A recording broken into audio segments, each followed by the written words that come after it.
예, 오늘 말씀은 마가복음 9장 30절부터 보겠습니다. 마가복음 9장 30절. 예, 그곳을 떠나 갈릴리 가운데로 지나세 예수께서 아무에게도 알리고자 아니하시니, 예수님께서 이제 갈릴리 가운데로 지나세, 이 갈릴리 가운데로 지나세. 그래서 지금까지는 갈릴리를 중심으로 해서 그 주변을 전체적으로 계속해서 선언되고 있었어요. 그래서 갈릴리 건너편, 갈릴리 이쪽 저쪽 해서 이 갈릴리 세력을 계속 얘기하는 건 갈릴리 바다를 중심으로 갈릴리 바다에 대한 이야기를 하는 거예요. 그래서 이 물의 세력에 대한 이야기를 하는 거죠.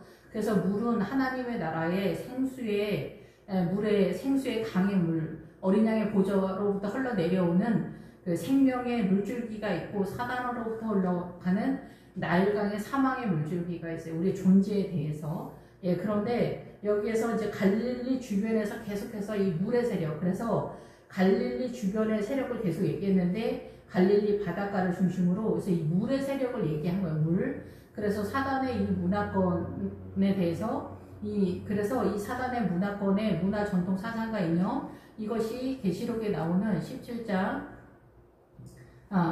그 사람과 백성과 무리와 열국의 방언이다. 이런 것들이 사단의 문화권의 물이라는 거죠. 이게 음녀가 앉아있는 물. 그래서 이것이 어때요? 모든 나라 열국의 문화, 전통, 사상과 이념, 이 세상의 모든 것들이 물이라는 거예요. 그래서 이 사단의 문화권의 문화, 전통, 사상과 이념과 전통, 사상, 이념, 신념, 관념, 사상적인 이데올로기, 이런 모든 것을 총망라한 이 모든 것이 사단 나라의 사망의 물줄기다라는 거죠. 이것에 대한 하나님의 반대 세력인 율법으로서 끄집어내는, 사단의 나라에 물에 빠져 죽는 사람들을 끄집어내는, 그러니까 크리스찬들도 마찬가지예요. 예, 크리스찬들은 율법을 갖고 있지만 이 물에서 빠져나올 수 있는 능력이 없잖아요. 그 에너지가 누구냐? 주님의 십자가를 통한 성령님께서 그 일을 하시는 그런 상황인 거죠. 그래서 여기서 갈릴리 가운데로 지난다라는 것은 지금은 이제 전체적인 것에서 여기서부터 이제 죽음과 부활, 주님의 십자가와 부활을 선언하고 있는 시점에서 이제 주님이 마무리 단계에 진입하는 상황이기 때문에 이 갈릴리 물의 세력의 정중앙을 통과하는 시점이다, 이렇게 보는 거죠.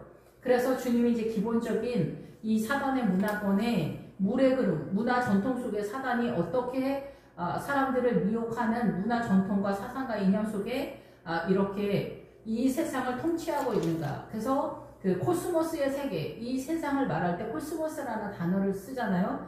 그래서 그 코스모스는 질서라는 뜻이에요. 질서. 예, 그래서 질서를 세우다. 그래서 이 지구가 사단의 통치권 속에서 돌아간다라는 거죠. 그 질서 속에. 우리가 대한민국도 질서 속에 돌아가듯이 세계 열방 전체와 이 지구 전체, 세계 열방 모든 것이 사단의 질서 속에서, 그 코스모스 속에서 이 운행이 된다. 통치 관리가 된다는 거죠. 그 관할에 대한 것을 십자가가 오면서 주님의 행정장관, 행정적인 모든 것이 예수 그리스도를 영접하는 자들에게는 이렇게 다르게 나타나는 거죠. 행정적인 것도. 그래서 예수님이 세례 요한에게 세례를 받을 때 하늘이 갈라지는 역사가 나타나면서 예수 그리스도의 통치권으로 들어가는 거예요. 예수 믿는 사람은. 그래서 요한복음에서 나오는 것처럼 이제는 주님께서 내가 이제 가면은 너희가 나를 보지 못하지만 또다시 보게 될 거다라죠. 이제 믿음 안에서 보게 되는 거예요. 우리가 예수 그리스도를 말씀 안에서, 믿음 안에서 보는 듯이 보는 거예요. 아시죠? 믿음 안에서 눈에 보이지 않지만 너 예수님 봤어? 천국 가봤어? 그런 건 중요하지 않아요. 실제적으로 주님께서 이 믿음이 점점 커지면은 우리가 이 실제적으로 보지 않아도 믿음 안에서 주님을 보는 듯이 더 분명하게 보게 되는 그런 상황이 되는 거죠. 그래서 이제 죽음과 부활을 선언하는 그런 때가 됐다는 거죠. 이제 이 십자가를 예언하는 상황이 됐고 부활까지 선언하는 그때가 된 거예요. 그래서 갈릴리 가운데로 지나가는 상황이 되는 거예요. 갈릴리 가운데로 지날 때 예수님께서 아무에게도 알리고자 아니하신다. 그 어떤 이에게도 이제는 잠잠한 그런 상황이 됐다라는 거예요. 잠잠한 상태. 이것이 왜냐하면 주님도 이제는 십자가가 부담이 되는 거죠. 이제 내일 모레가 되면은 십자가에 못 박히는 상황이 되니까 우리가 이제 해산하는 여자가 애를 출산하게 되면은 걱정이 또 하나 있잖아요.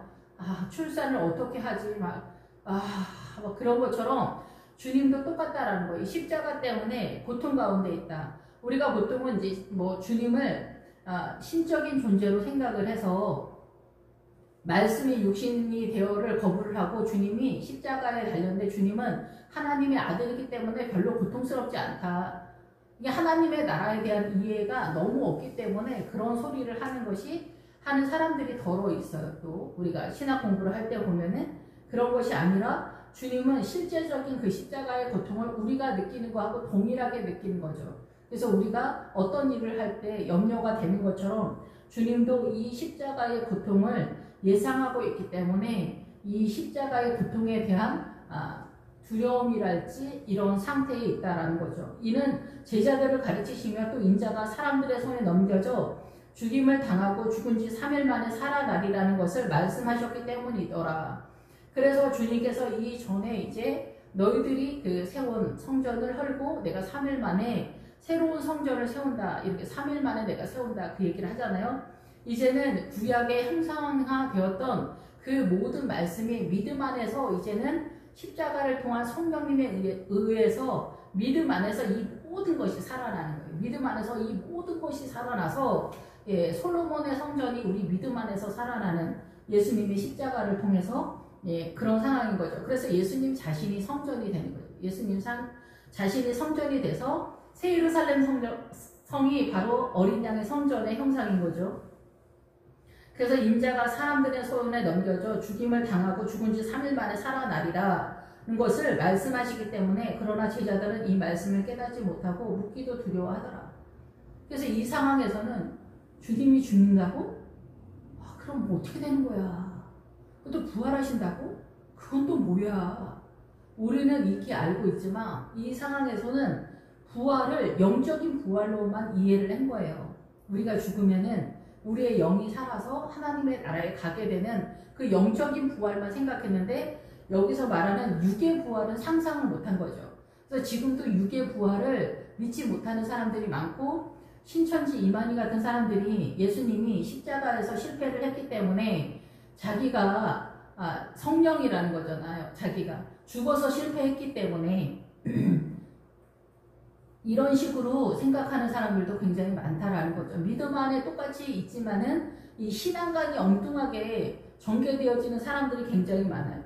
그 중에 대표성이 정상적인 형상을 갖고 있는 가룟 유다죠. 가룟 유다에 대한 실체의 믿음을 갖고 있는 사람들이 12제자 중에 한 명, 꼭 목회자 중에 이런 사람, 성도들 중에 이런 무리들이 반드시 있다라는 거죠. 그 위험하다라는 거죠. 이 사람들이. 그래서 이 3일 만에 살아나리라는 것을 말씀하실 때에 이게 도대체 무슨 말이냐. 근데 주님이 죽는다고 하니까 여태까지 주님을 쫓아다녔는데 우리의 생활의 모든 것을 다 정리하고 주님을 따랐는데 메시아인 줄 알았는데 죽는다고 하니까 너무 무섭고 두렵다. 이게 무슨 말씀이냐 도대체 하는 그런 상황이라는 거죠. 그런 즈음에 가버나움에 이르러 집에 계실새 제자들에게 물으시되 너희가 길에서 서로 토론한 것이 무엇이냐. 이 가버나움은 그 두 개의 단어로 된 단어예요. 그래서 이 가버나움은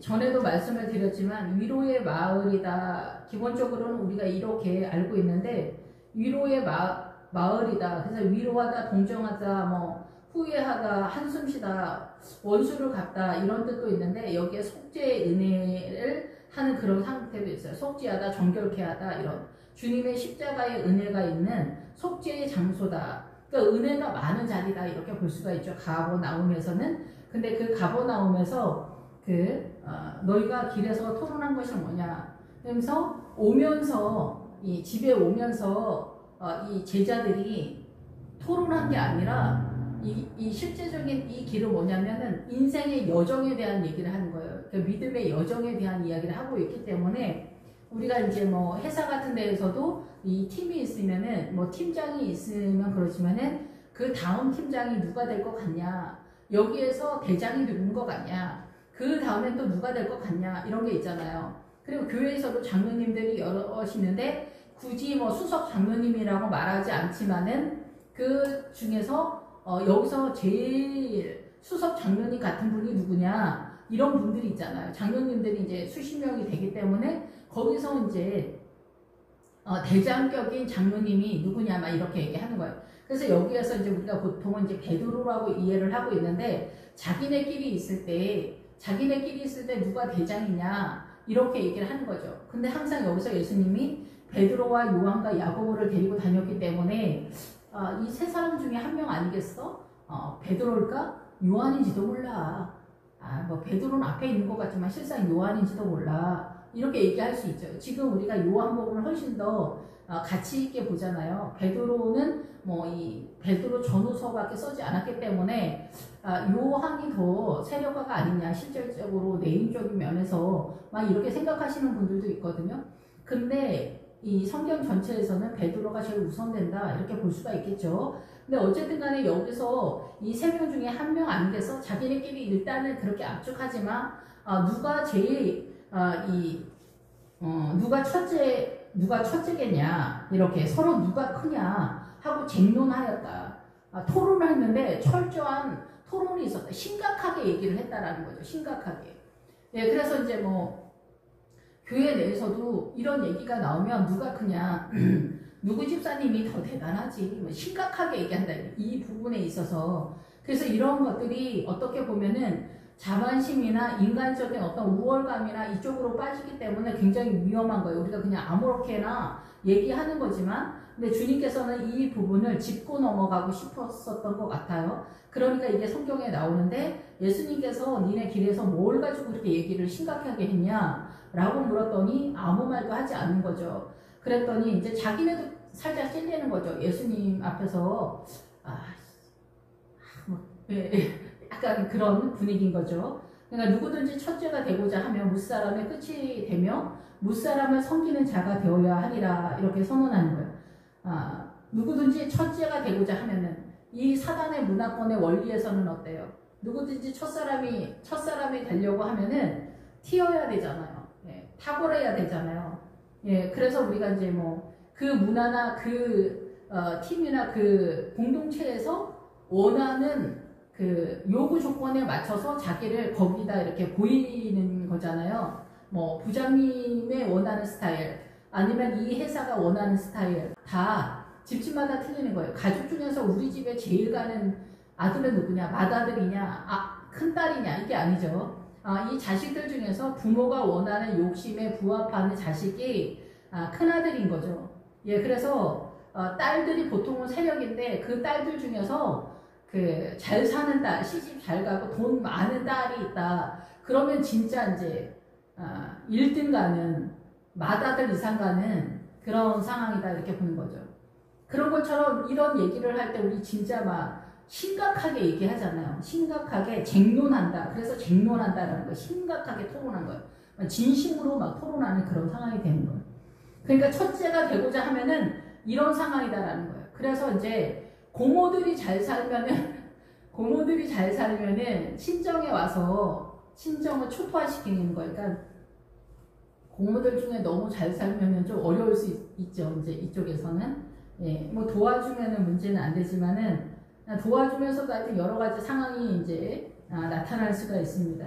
그래서 첫째가 되고자 하면 이 사단의 문화권의 첫째가 되면은 우리의 마인드가 다 사단 나라에서 사단의 정서를 갖고 있기 때문에 선하든지 뭐 악하든지 간에 선악과의 선의 형상, 악의 형상이라 할지라도 이것이 다 어디로 빠지냐면은 사망으로 빠지게 되어 있어요. 둘 다. 예수님의 나라는 생명의 세력이기 때문에 악한 것도 선으로 빠지고 선한 것은 더 선으로 빠져요. 생명으로 빠지게 되거든요.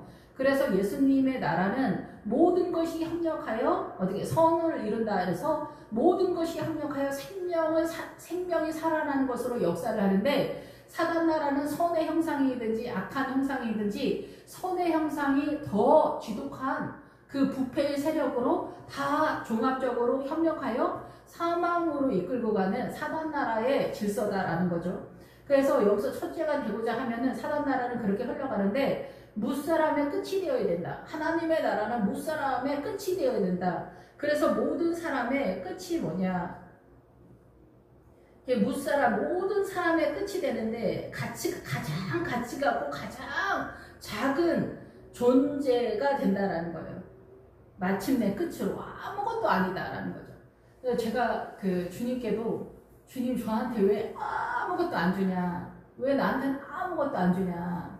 막 그렇게 생각을 했었는데 오랫동안 그랬는데 지금에 와 보면은 내 안에 아무것도 없는 것이 축복인 거예요. 그리고 결국은 우리가 그 야복강의 비움이라는 뜻이거든요. 그리고 우리가 이쪽 애굽에서 올라가는 구원의 여정에서는 요단강을 넘어갈 때 그 항복을 해야 돼요. 항복. 예, 그래서 그 아모리족 속의 두 성읍의 두 왕이 요단강 전에 포진돼 있어. 그래서 두 성읍의 두 왕을 모세가 여기서 잡거든요. 그래서 이 요단강 전에 그 하나님의 나라에서 요단강을 넘어가게끔 되어지는 믿음의 세계관이 뭐냐면은 이 사단의 문화권의 모든 것을 주님께 항복해야 되는 그 내용을 담고 있어요. 그것이 야곱의 세력에서는 야복강에서 이 야곱이 모든 것을 비우는 거예요. 예, 그래서 우리가 이 성경에서도 12제자에서도 야고보가 나오잖아. 야고보가 야곱이잖아요. 그래서 야곱의 믿음의 그 길을 간다, 따라간다 그런 뜻이에요. 예. 야고보라는 이름이 어떤 사람을 말하는 게 아니라 그 야고보가 야곱이기 때문에 성경에 나오는 이 야곱의 구원의 여정을 따라가라 그 얘기를 하는 거예요. 그게 일반적인 야고보의 길, 야곱의 그 구원의 길이다라는 거죠. 신앙의 길. 예, 요한은 하나님의 은혜로 세운 하나님의 나라의 그 사도이면서 성도들의 그 믿음의 길인 거고, 베드로는 예수님의 형상 그대로인데 예, 규모가 작은 거죠. 조약돌보다 조금 큰 돌 정도. 주님은 다이고 반석이죠. 예. 그런 뜻으로 흘러가는데, 여기에서 그래서 그 모든 사람의 끝이 된다. 가장 작은 존재로다 보인다. 그래서 목회자들이 목회를 잘하려면은 일정 기간 동안 고난을 10년, 20년 굉장히 뺑뺑이를 많이 돌아야 돼요. 그 웬만한 것들의 가난함의 그 초라함과 그 처절함과 이런 것들을 그 경험을 해야 돼. 그래서 부자는 가난한 자의 이 심령을 알아줄 지식이 없다 그러잖아요. 모른다라는 거예요. 몰라, 부자는. 그런데 어때요? 목회자가 이거를 모르면 안 되잖아요. 하나님의 나라는 그리고 가난한 이 사단의 나라에서 가난한 형국을 띠고 그 형상을 띠고 이 하나님의 나라를 유산 상속받기 때문에 가난의 구도를 목회자가 이해를 못하면 목회는 불가능합니다. 그렇기 때문에 이 목회자가 가난을 경험을 해야 돼. 그래서 이 가난의 구도 속에서 하나님의 나라가 이 사단 나라에서 어떻게 세워져 가는 것을 이해하고 선언하고 성도들을 이해하고 세워갈 수 있는 지식이 생기기 때문에 그런 거죠. 그래서 여기서 이 고난을 통하여 내가 정금같이 나간다. 이 말씀이 이 가난한 이 고난을 통해서 어때요? 정금이 상징하는 건 예수님이에요. 예수님의 세계로 빠진다라는 거죠. 그리고 예수 그리스도의 옷을 입는 거고, 계시록 19장에 나오는 피 묻은 옷, 곧 말씀이다. 말씀을 깨닫게 되어져서 예수님을 많이 알게 되어지는 믿음의 세력가가 되는 거예요. 부피가 늘어나는 그런 사람이 된다는 거죠. 그런데 여기서는 그렇게 하기 위해서는 가장 가치 없는 가장 작은 존재로 나타나게 된다는 거예요. 그러면서 섬기는 자가 되어야 된다. 섬기는 자는 뭐냐? 이 사단의 문화권에서는 어때요? 섬김을 받는 자가 높은 사람이잖아요. 근데 하나님의 나라에서는 섬기는 자, 예수님도 내가 너희를 섬기려 왔다 이렇게 하시면서 세족식에서 선언을 하고 있잖아요. 그런 것처럼 이게 섬기는 자는 기본적으로 우리 목사님이나 사모님을 일을 많이 시키자, 그런 이 사단의 문화권의 그냥 노동의 일의 개념이 아닙니다. 그런 것에 대한 일의 개념이 아니라 예수님이 오셔서 우리를 섬겨준 내용이 뭐예요? 생명으로 우리를 살리기 위한 섬김이기 때문에 십자가고 말씀을 전하는 일이었잖아요. 하나님의 나라를 말씀을 세우고 말씀을 전하는, 생명을 전하는 그 생명의 그 재문제를 해결하기 위해서 십자가로 목숨을 내어주셨고, 그리고 부활하셔서 어때요? 아버지의 이름으로 아버지께로부터 나오는 예수님의 이름으로 성령님을 보내주시는 그 일을 하는 게 진정한 생명을 살리는 섬김의 그 일을 하셨다라는 거죠. 내가 너희를 사랑한 것 같이 너희도 서로 사랑하라. 그래서 목회자가 이 예수님의 일의 대표성을 띄어서 베드로의 믿음의 내용으로 목회자들이 이 일을 한다라는 거예요. 그래서 목회자들의 섬김은 뭐냐면은 가장 중심에 뭐냐면은 이 섬기다라는 뜻에는 뭐냐면은 식탁에서 섬기는 사람이라는 거예요. 그래서 목회자이면서 명령을 수행하는 사람이면서 식탁에서 뭐 집사님이나 권사님이나 뭐 장로님이나 권사 다 똑같아요. 그런데 그 규모만 좀 작을 수도 있겠죠. 그래서 식탁에서가 뭐예요? 말씀을 맡은 자라는 거죠. 말씀을 나누어 주는 자. 그래서 예배가 사실은 성찬인 거죠. 성찬.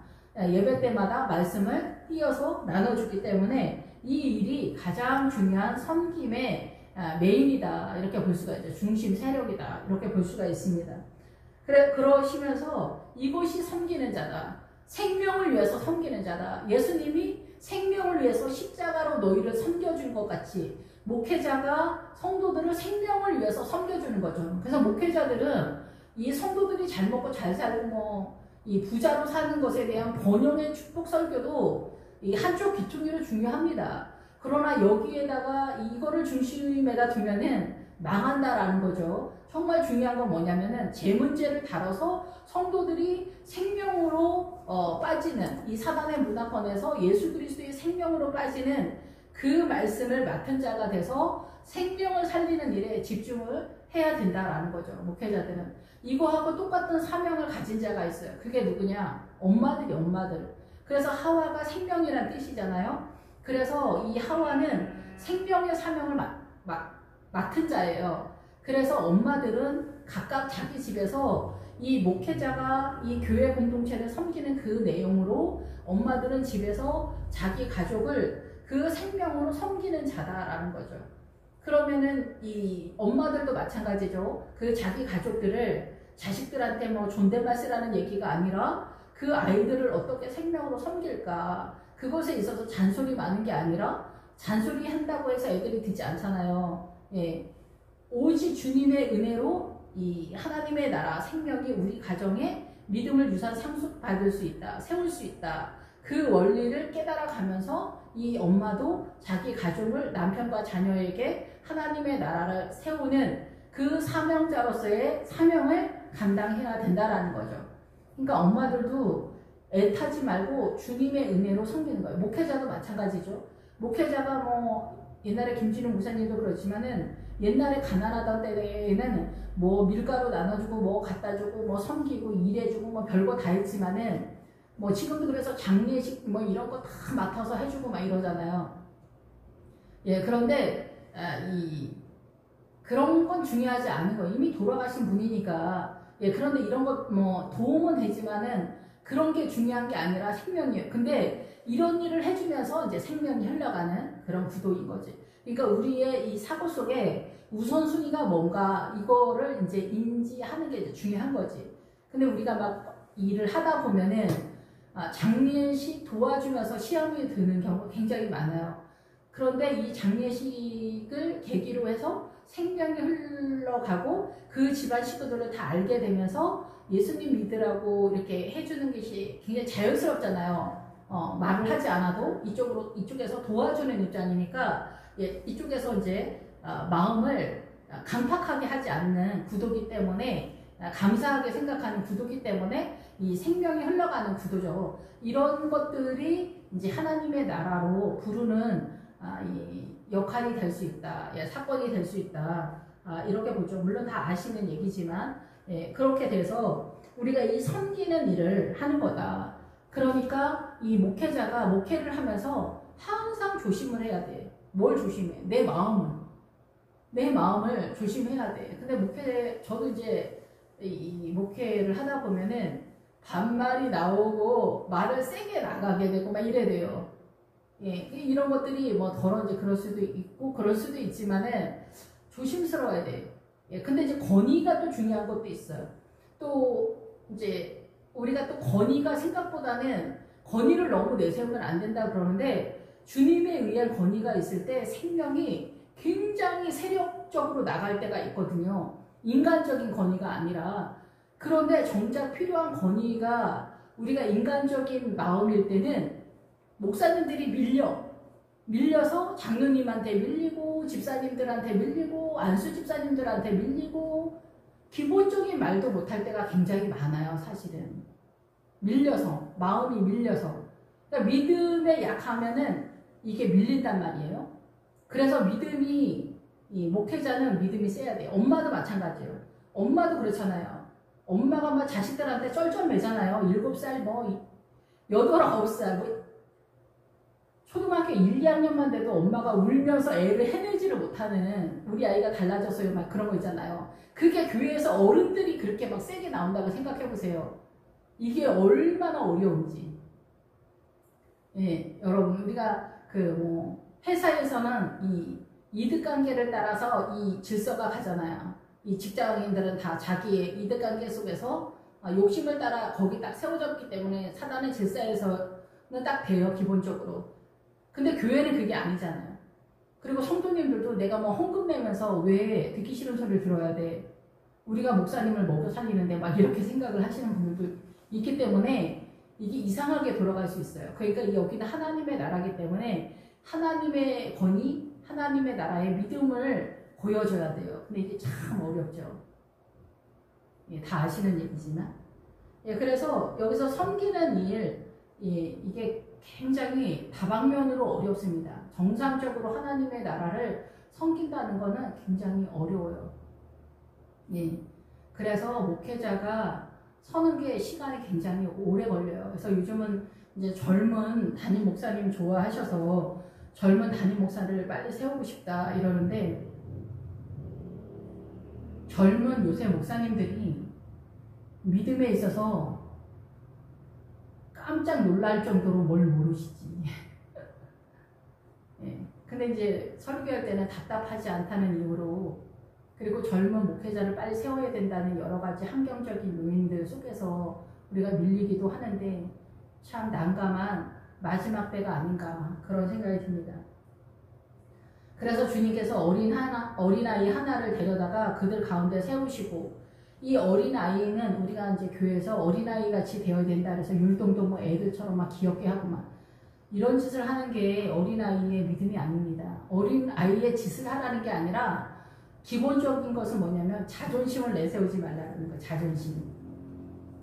실력 행사하지 말라는 거예요. 실력 행사하지 말라. 네 안에는 아무것도 없다. 너는 아무것도 없다. 너는 오직 예수님으로만 존재해야 된다. 이거예요. 근데 우리 안에 자존심이 있으면 빈정상하지, 기분 나쁘지, 나를 무시했다, 나를 대접해주지 않았다. 5만 가지로 우리의 머릿속에, 우리의 마음속에 번뇌가 일어나잖아요. 이 교회 공동체나 집안이나 다 회사에서나 난리 법석이잖아요. 그런데 이 어린아이는 어때요? 무시를 해도 크게 나를 무시했다고 해서 난리 피지 않았던 것 같아요. 초등학교 때. 친구가 나랑 놀아주지 않는다고 하면 좀 아쉽다 이러지. 초등학생 애들이 요즘 애들은 좀 어떤지 모르는데 제가 나랑 안 놀아준다고 해서 삐져가지고 3박 4일 말을 안 한다든가 이런 일이 별로 없잖아요. 그리고 유치원 애들 빨리 사과해 미안하다고 해 그러면은 막 울면서 미안해 이렇게 하고 나서 이제 또 30분 1시간만 있으면 또 좋다고 막 놀면서 웃고 또 막 이러잖아요. 기분 나빠하지 말라. 억울함 이런 거 원통함 기분 이렇게 시기질투 불평불만 원망 이런 감정을 가지지 말라는 거예요. 어린아이들은 이런 거에 초등학교 유치원 애가 이런 거에 사로잡혀 있지 않잖아. 근데 우리 할머니들은 어때요? 한이 많아서 내가 소설책을 쓰면은 3권도 넘게 쓸 수 있다 이런 얘기 하잖아요. 화병으로 죽는다 이런 얘기 하잖아요. 이게 다 억울하고 화가 나고 원통하고 이런 것들을 쌓아놓고 이게 세력화가 됐다는 거죠. 그래서 내가 화병으로 죽는다. 내가 이렇게 아프고 이렇게 된 데는 다 누구 때문이다. 이렇게 하잖아요. 이런 것들이 다 뭐예요? 어린아이의 마음을 갖고 있지 못하기 때문에. 그러니까 이 어린아이는 세상을 경험하지 않았기 때문에 아무것도 갖고 있지 않아요. 그냥 엄마랑 아빠만 있으면 돼. 그러잖아요. 예수님만 있으면 된다 이거지. 예수쟁이들은 크리스찬들은 주님만 있으면 된다. 주님만 있으면 된다 나에게는. 그런 상태다. 그래서 이 어린아이 하나를 데려다가 어때요? 그들 가운데 세웠다라는 거예요. 그래서 제자들 가운데 세웠다라는 거예요. 무게를 단다. 무게의 중량이 나간다라는 거예요.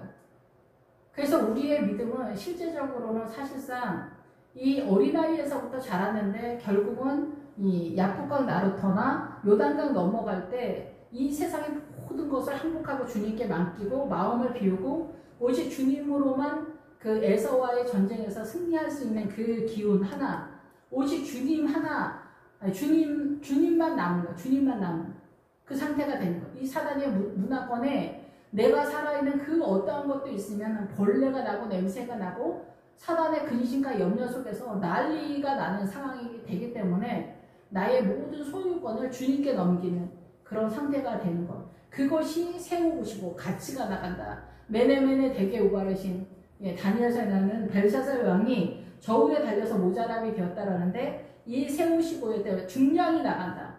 이렇게 되었을 때 너의 믿음이 나간다. 너의 믿음이 있다라는 거야. 이 믿음을 세워야 된다라는 거죠. 그래서 안으시고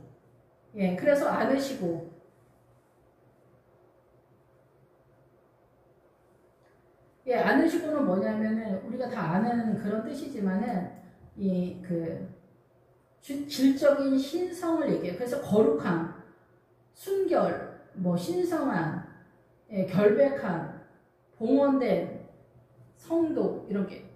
그래서 성도는 하기오스를 얘기하기 위해서 거룩한 그 하기오스 푸뉴마 할 때 성령님을 얘기하잖아요. 이 성도를 얘기할 때 하기오스를 쓰거든요. 그게 뭐냐면은 하나님께 바쳐진 존재가 성도라는 얘기예요. 그러니까 이 말씀 내용 자체가 이 하나님께 바쳐진 나의 소유권을 다 주님께 바친 자가 성도다라는 거죠. 하늘에 속한 자라는 거죠.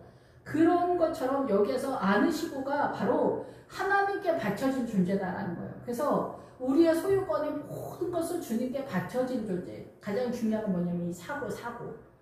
내 머리의 사고의 모든 것을 주님께 바쳐진 존재로서 주님에 의해서 존재하는, 주님에 의해서 존재하려면 뭘 알고 있어야지 하나님의 나라에 대해서. 우리의 사고를 주님께 바치는 거는 사단 나라의 문화, 전통, 사상과 이념 모든 거, 그게 물의 세력이라고요. 그러니까 백성과 무리와 열국, 그러니까 음녀가 앉아있는 물은 백성과 무리와 열국의 방언들이다 이렇게 얘기하거든요. 그러니까 사람과 족속과 나라들이 떠들어대는 말, 사상과 문화, 전통 이런 모든 것들을 주님께 넘기고 하나님의 나라의 이 말씀을 깨달아서 이 말씀을 머릿속에 놓으면 이 말씀이 누구예요? 예수님이잖아. 그러니까 예수님으로 움직이게 된다라는 거죠. 그래서 이 사단의 문화권으로 내가 반응하지 않는다.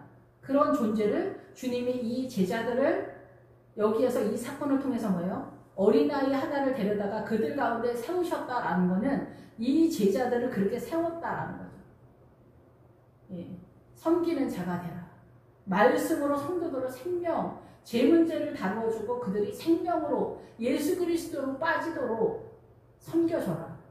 내가 십자가를 주고 내 목숨을 버리면서 십자가로 이들을 섬겨줬던 것처럼 너희도 그렇게 해야 된다. 안으시며 제자들에게 이르시되 누구든지 내 이름으로 이런 어린아이 하나를 영접하면 곧 나를 영접하며 누구든지 나를 영접하면 나를 영접함이 아니요 나를 보내신 이를 영접함이니라. 이게 다 하나로 연결되어 있다라는 거예요. 그러면 어린아이를 예수님의 이름으로 예수 믿으세요. 어린아이 하나를 영접하면 그래서 아이들만 전도해라 이런 얘기는 아니겠죠. 당연히. 근데 우리 아이들을 영접할 때 이 아이들에 대한 가치가 우리가 보통은 가치 있다고 생각하지 않잖아요. 아이들을. 그래서 너희들 조용히 해. 저기 나가 있어. 막 이러잖아. 어른들 위주로 세상에 돌아가는데 이 아이들을 귀하게 생각하는 그런 것도 있겠지만 첫 번째. 두 번째는 이 아이의 마음처럼 자기를 고집하지 않고 하나님의 나라를 영접하는 성인의 어른이라 할지라도 주님의 나라를 영접하는 나 예수 믿고 싶어요. 교회 나오는 성도들은 기본적으로 다 어린아이라고 생각을 해야 된다. 그래서 요한의 아들 시몬아 네가 나를 사랑하느냐? 네, 제가 주님을 사랑하는 줄 주께서 아십니다. 할 때 첫 번째가 내 어린 양을 먹이라는 거예요. 내 어린 양을 먹이라. 그래서 누구나 다 이 어린 아이와 같은 이 양들, 이 성도들은 어린 양서부터 출발하는 거예요. 그래서 어린 양을 먹이고 내 어린 양을 치고 양을 치고 또 양을 먹여라.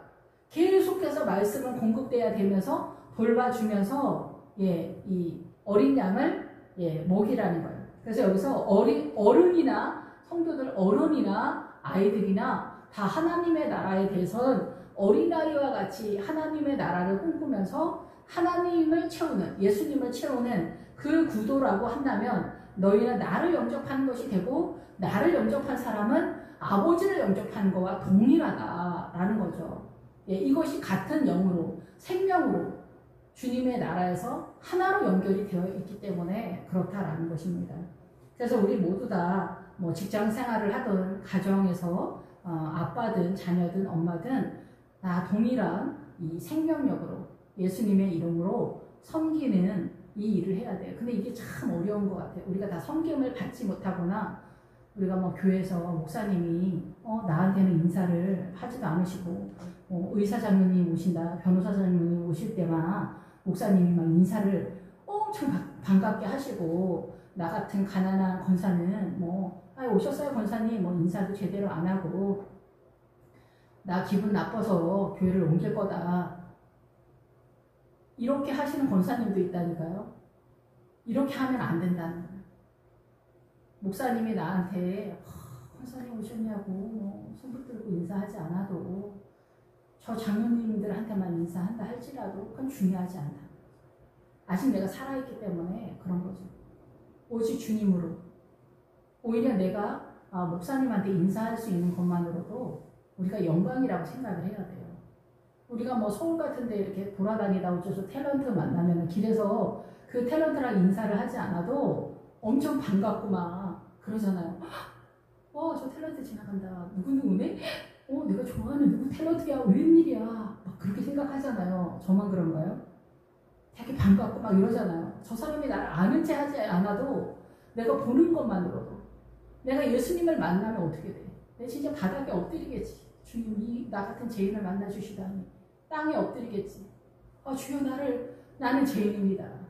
베드로의 그 고백이 나올 수밖에 없죠.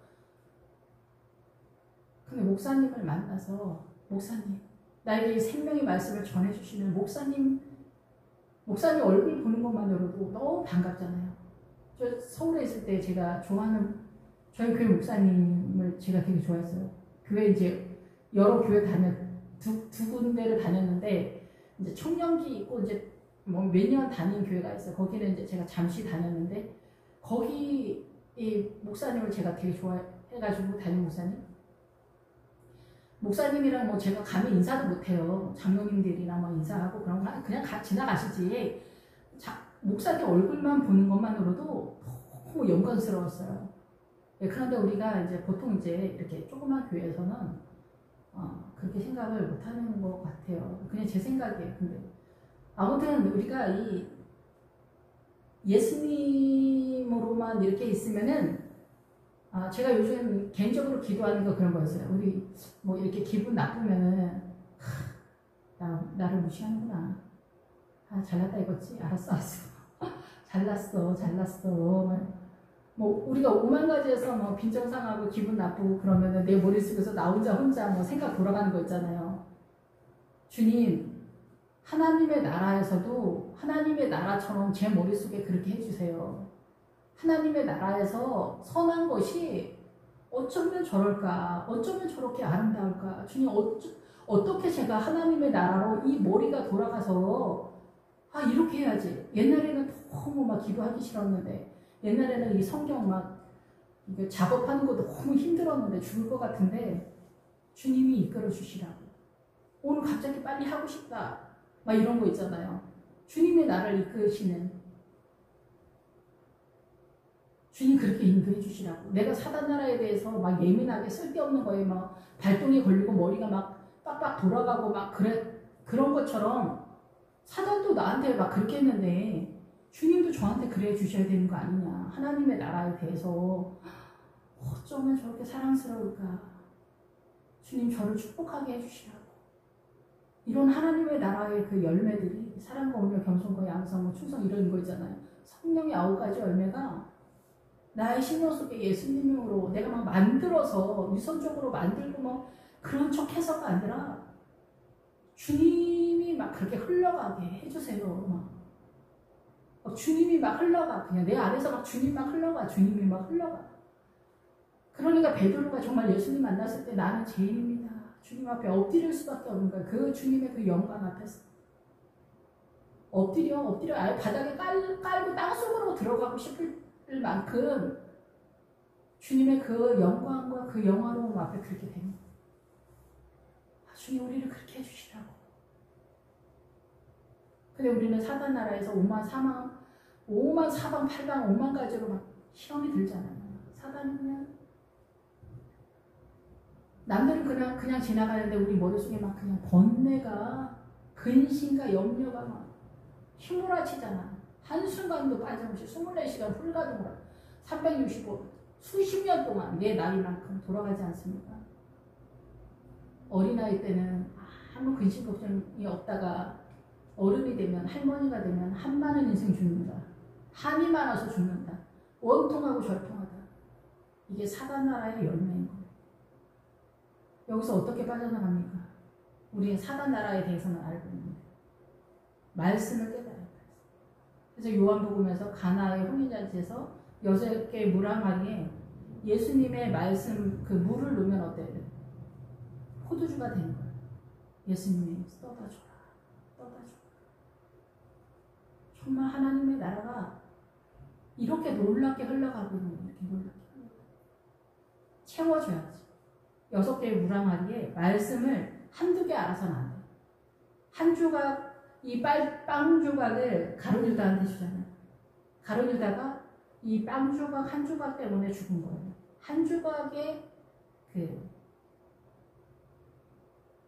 믿음의 분량이기 때문에 이게 전부라고 생각한 거죠. 그러니까 우리가 아는 거, 선무당이 사람 잡는 꼴인 거죠. 그래서 선무당이 사람 잡는 것 같은 신앙이 된 거예요. 그 작은 분량으로 예수님을 이해했는데 잘못 이해한 거죠. 주님은 너무너무 우주보다 더 크신 분인데 그분을 빵 한 조각, 말씀 한두 개로 이해하려고 하니까 가부화가 걸리는 그런 상태가 된 거죠. 그래서 우리도 이 6개의 물 항아리, 인간적인 6의 숫자 속에서 이 물 항아리에 다 물을 채워야 돼요. 말씀을 생수로 다 채워야 떠서 갖다 줬을 때 포도주가 되는 거예요. 예수님, 성령님의 은혜로. 채우지 않으면 안 돼요. 채워야 돼요. 말씀으로. 근데 우리는 이 말씀을 채워야 된다는 것도 몰라. 근데 우리가 거듭나는 거는 물과 성령으로 거듭나는 거예요. 물은, 음녀가 앉아있는 물은 백성과 무리와 열국의 방언이라 그러잖아요. 그러니까 우리의 사상과 인연과 문화, 전통, 관습. 저 나라 저거는 그 사람 문화야. 저 집 문화야. 아니라고요. 앞에서는 그렇죠. 그래요. 내용적인 면에서는 이게 다 사단의 문화라는 걸 알아야 돼요. 예수 그리스도로 내가 생명으로 이거를 정리할 수 있는 이 믿음의 법으로 저 전환이 돼서 살아나지 않으면은 나도 동일하게 예수님을 믿어도 사단의 문화에 점령되어서 계속 어둠이 공격해 들어오는 거예요. 물 빠진 독에 물 부는 거하고 동일한 거예요. 물을 계속 예배를 드리고 근데도 물이 빠져 있는 것처럼 계속 사단 나라에 그 공급이 들어오는 거예요. 기도를 아무리 많이 해도 말씀이 약하면 어때요? 언젠가 점령이 돼요. 기도도 그게 나이가 들어서 계속 잘할 수 있지가 못하거든요. 그러니까 말씀을 모르면 나중에 점령돼요. 그래서 조금 이상해져. 그래서 여기서 어린아이 같이 예수님의 이름으로 어린아이 하나를 영접하는 거는 나는 없고 주님만 있는 거예요. 기도하겠습니다. 할렐루야. 주님 감사합니다. 우리는 이 어린아이 같은 믿음으로 한다고 하면서 어린아이 짓을 한다거나 아무 생각이 없다 이렇게 한다던가 이상한 데로 빠지는 경우가 굉장히 많습니다. 나는 없고 주님만 있다라는 것은 내 안에 예수님의 세력이 있다라는 것입니다. 그 세력이 말씀을 깨달아서 30배, 60배, 100배 듣고 말씀을 깨닫는 자입니다.